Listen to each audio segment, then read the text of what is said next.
Hello everyone, welcome back to our channel and welcome back to this video. In this video, we wanted to share with you how luxury industry is going through a tourist spending crisis, and also when the currency winds change direction, what happens for the luxury industry.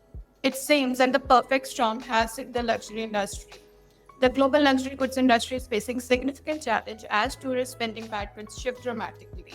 What was once a major growth driver has now become a headwind, with sharp declines in tourist spending hitting luxury brands across Europe and Japan in the second quarter of 2025. The currency tailwinds turning into the headwinds. Let's start with the previous goal. Last year, luxury brands enjoyed a goldmine scenario.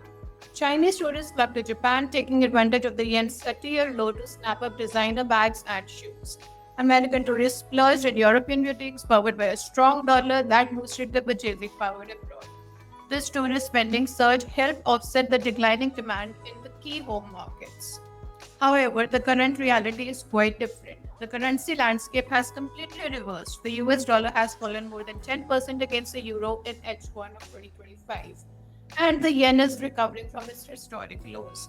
These shifts have effectively removed the financial incentive for cross-border luxury shopping, and the major luxury players are feeling the impact.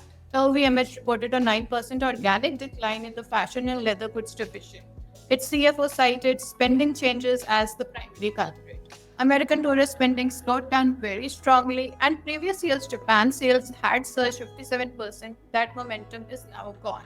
As far as other luxury giants are concerned, Moncler reported a 2% organic sale decline and blamed it on weaker American spending in Europe and Chinese spending in Japan.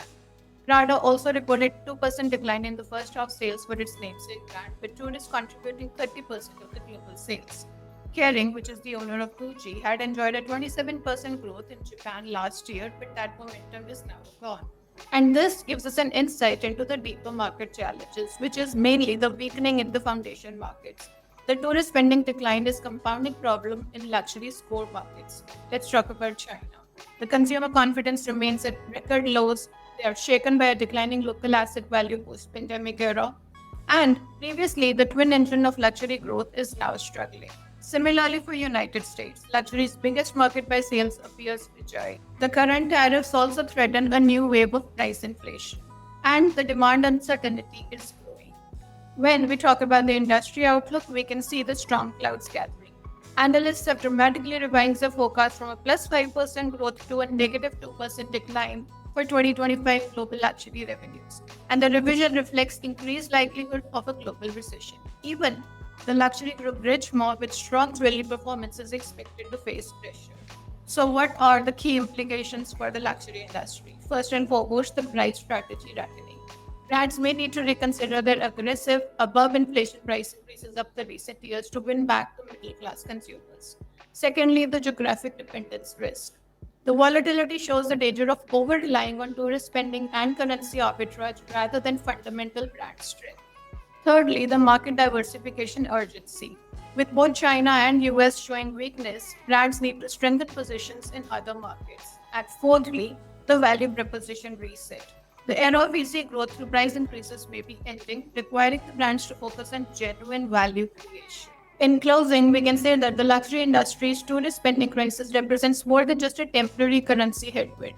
It's exposing fundamental questions about pricing strategies, market dependence, and the sustainability of growth models built on financial arbitrage rather than brand desirability.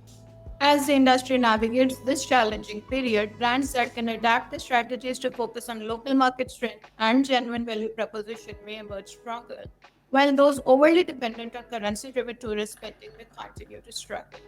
The luxury sector's ability to weather the storm will likely depend on how quickly brands can pivot from opportunistic, tourist-driven growth back to building sustainable, locally rooted customer relationships.